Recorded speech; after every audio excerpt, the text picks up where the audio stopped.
Transistor characteristics in common emitter mode or common emitter configuration. Here the NPN transistor is used and the common emitter mode is connected. Means emitter is common for both input and output. Input current is IB, it can be measured by the micrometer. Input voltage is the measured in between emitter and base by using the voltmeter VB. It is connected to the potentiometer P1 and across this potentiometer P1 battery B1 is connected, upward positive terminal, downward negative terminal. So it becomes emitter base junction becomes forward bias. Similarly in the output curve, output current is collector current. It can be measured by using the milliammeter. And output voltage between emitter and collector is measured by the voltmeter VCE. And it is connected to the potentiometer or rheostat P2. Across this P2, that battery B2 is connected, DC battery B2 is connected. Upward is positive terminal, downward is negative terminal. So collector base junction becomes the reverse bias. Idu circuit diagram. ಇಲ್ಲಿ 3 characteristic curves ಇದೆ. ಒಂದು input characteristic, ಎರಡನೇದು output characteristic, ಮೂರನೇದು transfer characteristic. ಹಾಗೆ input characteristic curve ಅಂದ್ರೆ ಏನು? The curve obtained by plotting the graph of input current against input voltage at the constant output voltage is called input characteristic. Input current ಅನ್ನ y Axis ಮೇಲೆ, input voltage ಅನ್ನ x Axis ಮೇಲೆ ತಗೋಬೇಕು. ಅಲ್ಲಿ output voltage ಅನ್ನ constant ಆಗಿ ಇಟ್ಕೊಂಡು ನಾವು ಗ್ರಾಫ್ ಅನ್ನು ಪ್ಲಾಟ್ ಮಾಡ್ತಾ ಬರ್ತಕ್ಕಂಥ ಇಂಥ ಕರ್ವ್ ಅನ್ನ ನಾವು ಇನ್ಪುಟ್ ಕ್ಯಾರೆಕ್ಟರಿಸ್ಟಿಕ್ ಅಂತೀವಿ. ಹಾಗಾದ್ರೆ ಇನ್ಪುಟ್ ಕರೆಂಟ್ ಅನ್ನ ವೈ ಆಕ್ಸಿಸ್ ಮೇಲೆ, ಇನ್ಪುಟ್ ಕರೆಂಟ್ ಅಂದ್ರೆ base current IB is taken along the y axis. Input voltage ಅಂತಂದ್ರೆ VB is taken along the x axis. Output current, output voltage ಅಂದ್ರೆ VC is the constant. ಈಗ experiment ಹೇಗೆ?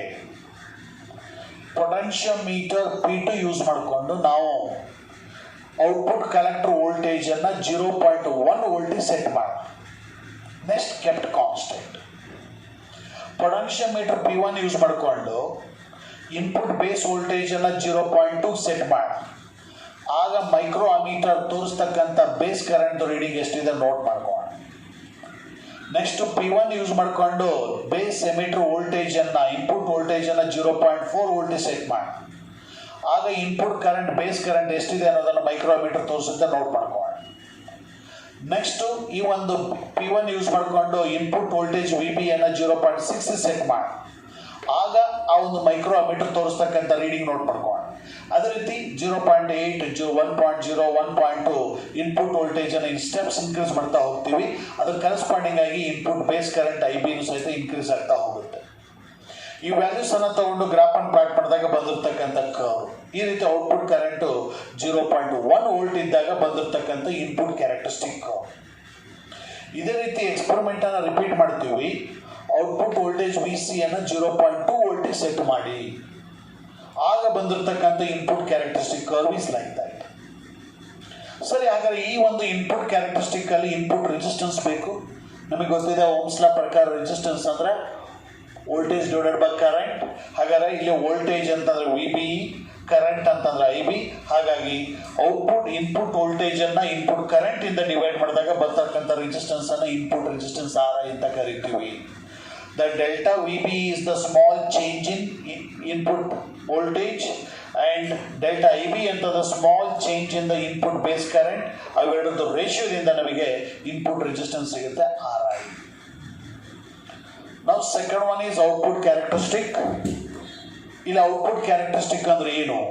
The curve obtained by plotting the graph of output current against the output voltage at the constant input voltage is called output characteristic. Output current, input ಅಂದ್ರೆ output current ಅನ್ನ constant ಆಗಿ ಇಟ್ಟು y Axis ಮೇಲೆ output current ಅನ್ನ, x Axis ಮೇಲೆ output voltage ಅನ್ನ ತಗೊಂಡು graph ಅನ್ನು ಹಾಕಿದಾಗ ಬರ್ತಕ್ಕಂಥ ಈ ಒಂದು ಕರ್ವ್ಗೆ ಔಟ್ಪುಟ್ ಕ್ಯಾರೆಕ್ಟರಿಸ್ಟಿಕ್ ಕರ್ವ್ ಅಂತ ಕರಿತೀವಿ. ಇಲ್ಲಿ ಔಟ್ಪುಟ್ ಕರೆಂಟ್ ಅಂದ್ರೆ ಯಾವುದು? IC. ಸಾರಿ, ಇನ್ಪುಟ್ ಕರೆಂಟ್ ಯಾವುದು? IB. ಅಂದ್ರೆ ಇನ್ಪುಟ್ ಕರೆಂಟ್ ಅನ್ನ ಕಾನ್ಸ್ಟೆಂಟ್ ಆಗಿ ಇಟ್ಕೊಂಡು, ಔಟ್ಪುಟ್ ಕರೆಂಟ್ ಅನ್ನ y ಆಕ್ಸಿಸ್ ಮೇಲೆ IC, ಅದೇ ರೀತಿ ಔಟ್ಪುಟ್ ವೋಲ್ಟೇಜ್ VC ಅನ್ನ x ಆಕ್ಸಿಸ್ ಮೇಲೆ ತಗೊಂಡು ಗ್ರಾಫ್ ಅನ್ನು ಪ್ಲಾಟ್ ಮಾಡ್ತಾ ಬರ್ತಕ್ಕಂಥ ಕರ್ವ್ ಇದು ಔಟ್ಪುಟ್ ಕ್ಯಾರೆಕ್ಟರಿಸ್ಟಿಕ್ ಕರ್ವ್. ಹಾಗಾದ್ರೆ ಇನ್ಪುಟ್ ಕರೆಂಟ್ ಇಸ್ ಕಾನ್ಸ್ಟೆಂಟ್. ಹಾಗಾದ್ರೆ ಇನ್ಪುಟ್ ಕರೆಂಟ್ ಅಂದ್ರೆ ಬೇಸ್ ಕರೆಂಟ್ IB. ಹಾಗಾದ್ರೆ base current IB = 50 micro ampere. ಅಂದ್ರೆ ಪೊಟೆನ್ಷಿಯೋಮೀಟರ್ P1 ಯೂಸ್ ಮಾಡಿಕೊಂಡು ಈ ಒಂದು ಇನ್ಪುಟ್ ಬೇಸ್ ಕರೆಂಟ್ ಅನ್ನ 50 ಮೈಕ್ರೋ ಆಂಪಿಯರ್ ಸೆಟ್ ಮಾಡಿ ಕಾನ್ಸ್ಟೆಂಟ್ ಆಗಿ ಇಡಬೇಕು. ನೆಕ್ಸ್ಟ್ VC ಒಂದು ಕಾಲಮ್ ತಗೋಣ, IC ಇನ್ನೊಂದು ಕಾಲಮ್ ತಗೋಣ. ಅಂದ್ರೆ ಔಟ್ಪುಟ್ ವೋಲ್ಟೇಜ್, ಔಟ್ಪುಟ್ ಕರೆಂಟ್. ಈಗ ಪೊಟೆನ್ಷಿಯೋಮೀಟರ್ PT ಯೂಸ್ ಮಾಡಿಕೊಂಡು ಈ ಒಂದು ಔಟ್ಪುಟ್ ಕಲೆಕ್ಟರ್ ವೋಲ್ಟೇಜ್ ಅನ್ನ 0.2 ವೋಲ್ಟ್ ಸೆಟ್ ಮಾಡಿ. ಆಗ ಔಟ್ಪುಟ್ ಕರೆಂಟ್, ಕಲೆಕ್ಟರ್ ಕರೆಂಟ್ ಎಷ್ಟಿದೆ ಅನ್ನೋದನ್ನ ಮಿಲಿ ಅಮೀಟರ್ ರೀಡಿಂಗ್ ತೋರಿಸುತ್ತೆ. ನೆಕ್ಸ್ಟ್ PT ಯೂಸ್ ಮಾಡಿಕೊಂಡು ವೋಲ್ಟ್ ಮೀಟರ್ ಅನ್ನ 0.4 ವೋಲ್ಟ್ ಸೆಟ್ ಮಾಡಿ. ಆಗ ಆ ಒಂದು ಮಿಲಿ ಅಮೀಟರ್ ತೋರಿಸ್ತಕ್ಕಂಥ ಕಲೆಕ್ಟರ್ ಕರೆಂಟ್ ರೀಡಿಂಗ್ ನೋಟ್ ಮಾಡ್ಕೊಳ್ತೀವಿ. ಇದೇ ರೀತಿ ಈ ಒಂದು PT ಯೂಸ್ ಮಾಡಿಕೊಂಡು ಕಲೆಕ್ಟರ್ ಎಮಿಟರ್ ವೋಲ್ಟೇಜ್ ಅನ್ನ ಇನ್ಸ್ಟೆಡ್ 0.2, 0.4, 0.6, 0.8, 1.0 ಇನ್ಕ್ರೀಸ್ ಮಾಡ್ತಾ ಹೋದ್ರೆ ಅದಕ್ಕೆ ಕರೆಸ್ಪಾಂಡಿಂಗ್ ಆಗಿ ಕಲೆಕ್ಟರ್ ಕರೆಂಟ್ ICನೂ ಸಹಿತ ಇನ್ಕ್ರೀಸ್ ಆಗ್ತಾ ಹೋಗುತ್ತೆ. ಅದನ್ನ ನೋಟ್ ಮಾಡ್ಕೊಳ್ತೀವಿ. ಸೊ ಡೆಫಿನೆಟ್ ವ್ಯಾಲ್ಯೂ ರೀಚ್ ಆದ್ಮೇಲೆ ಆ ಒಂದು output current becomes the constant. ಈಗ ಈ ವ್ಯಾಲ್ಯೂಸ್ ಅನ್ನ ತಗೊಂಡು ಗ್ರಾಫ್ ಅನ್ನು ಪ್ಲಾಟ್ ಮಾಡಿದಾಗ ಈ ರೀತಿ ಕರ್ವ್ ಬರುತ್ತೆ. This is the output characteristic curve at the constant input current 50 micro ampere. ಇದೇ ರೀತಿ ಎಕ್ಸ್ಪೆರಿಮೆಂಟ್ ಅನ್ನು ರಿಪೀಟ್ ಮಾಡ್ತೀವಿ. ಆ ಒಂದು ಇನ್ಪುಟ್ ಬೇಸ್ ಕರೆಂಟ್ ಅನ್ನ 100 ಮೈಕ್ರೋ ಆಂಪಿಯರ್ಗೆ ಸೆಟ್ ಮಾಡಿ. ಹಾಗಾದ್ರೆ ಆ ಒಂದು input base current 100 micro ampere ಇದ್ದಾಗ ಬಂದಿರತಕ್ಕಂಥ ಔಟ್ಪುಟ್ ಕ್ಯಾರೆಕ್ಟರಿಸ್ಟಿಕ್ ಕರ್ವ್ ಇದು. ಸರ್, ಔಟ್ಪುಟ್ ಕ್ಯಾರೆಕ್ಟರಿಸ್ಟಿಕ್ ಕರ್ವ್ ಅಲ್ಲಿ ಔಟ್ಪುಟ್ ರೆಸಿಸ್ಟೆನ್ಸ್ ಅನ್ನ ಕ್ಯಾಲ್ಕುಲೇಟ್ ಮಾಡ್ತೀವಿ. ರೆಸಿಸ್ಟೆನ್ಸ್ ಬೇಕಾದ್ರೆ ವೋಲ್ಟೇಜ್ ಬೈ ಕರೆಂಟ್. ಹಾಗಾದ್ರೆ ಔಟ್ಪುಟ್ ವೋಲ್ಟೇಜ್ ಇಸ್ VC. ಹಾಗಾದ್ರೆ ಔಟ್ಪುಟ್ ಕರೆಂಟ್ ಅಂದ್ರೆ ಡೆಲ್ಟಾ IC. ಹಾಗಾಗಿ the ratio of small change in output collector emitter voltage to the small change in output collector current is called output resistance RO. That is RO = delta VC divided by delta IC. Next to transfer characteristic. ಹಾಗಾದ್ರೆ transfer characteristic ಅಂದ್ರೆ ಏನು? The curve obtained by plotting the graph of output current against input current at the constant output voltage is called transfer characteristic. ಅಂದ್ರೆ output voltage ಅನ್ನ constant ಆಗಿ ಇರಬೇಕು. ಅಲ್ಲಿ output current ಅನ್ನ y Axis ಮೇಲೆ, input current ಅನ್ನ x Axis ಮೇಲೆ, output current ಅನ್ನ y ಆಕ್ಸಿಸ್ ಮೇಲೆ, ಇನ್ಪುಟ್ ಕರೆಂಟ್ ಅನ್ನ x ಆಕ್ಸಿಸ್ ಮೇಲೆ ತಗೊಂಡು ಈ ರೀತಿ ಗ್ರಾಫ್ ಅನ್ನು ಪ್ಲಾಟ್ ಮಾಡಿದ್ರೆ ಈ ರೀತಿ ಲೀನಿಯರ್ ಕರ್ವ್ ಬರುತ್ತೆ. ಇದಕ್ಕೆ ನಾವು ಟ್ರಾನ್ಸ್ಫರ್ ಕ್ಯಾರೆಕ್ಟರಿಸ್ಟಿಕ್ ಅಂತ ಕರೀತೀವಿ. ಹಾಗಾದ್ರೆ ಇಲ್ಲಿ ಔಟ್ಪುಟ್ ಕರೆಂಟ್ ಅಂದ್ರೆ ಯಾವುದು? Collector current IC is taken along y axis. Input current ಅಂತಂದ್ರೆ base current IB is taken along the x axis. ಹಾಗಾದ್ರೆ ಔಟ್ಪುಟ್ ವೋಲ್ಟೇಜ್ ಅಂತಂದ್ರೆ VC. ಹಾಗಾದ್ರೆ ಔಟ್ಪುಟ್ ವೋಲ್ಟೇಜ್ ಅನ್ನು ಸರ್ಟನ್ ವ್ಯಾಲ್ಯೂಗೆ ಕಾನ್ಸ್ಟೆಂಟ್ ಆಗಿ ಇಟ್ಕೊಂಡು ಪೊಟೆನ್ಷಿಯೋಮೀಟರ್ P1 ವೇರಿ ಮಾಡಿದಾಗ ಬೇಸ್ ಕರೆಂಟ್ IB ಚೇಂಜ್ ಆಗುತ್ತೆ. ಅದಕ್ಕೆ ಕರೆಸ್ಪಾಂಡಿಂಗ್ ಆಗಿ ಕಲೆಕ್ಟರ್ ಕರೆಂಟ್ ICನೂ ಸಹ ಚೇಂಜ್ ಆಗಿ ಈ ರೀತಿ ಲೀನಿಯರ್ ಕರ್ವ್ ಬರುತ್ತೆ. This linear curve is called transfer characteristic curve. This transfer characteristic curve gives the current gain in the C mode. C mode ಅಲ್ಲಿ ಇರ್ತಕ್ಕಂಥ ಕರೆಂಟ್ ಗೇನ್ ಬೀಟಾ ಕೊಡುತ್ತೆ ಅದರ ಸ್ಲೋಪ್ ಇಂದ. ಹಾಗಾದ್ರೆ ಈ ಒಂದು ಸ್ಲೋಪ್ ಅಂತ ತಗೊಂಡಾಗ ABC.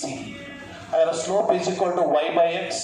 y axis ಗೆ ಪ್ಯಾರಲಲ್ AB ಇದೆ, x axis ಪ್ಯಾರಲಲ್ BC ಇದೆ. ಹಾಗಾಗಿ y axis ಪ್ಯಾರಲಲ್ IC ಇರೋದ್ರಿಂದ delta IC, x axis parallel CB is nothing but the delta IB. ಹಾಗಾಗಿ output collector current divided by input base current is nothing but the current gain in the C mode.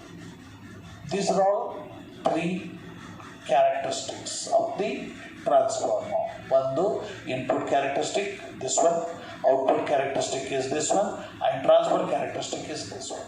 You three transfer characteristics in the transformer.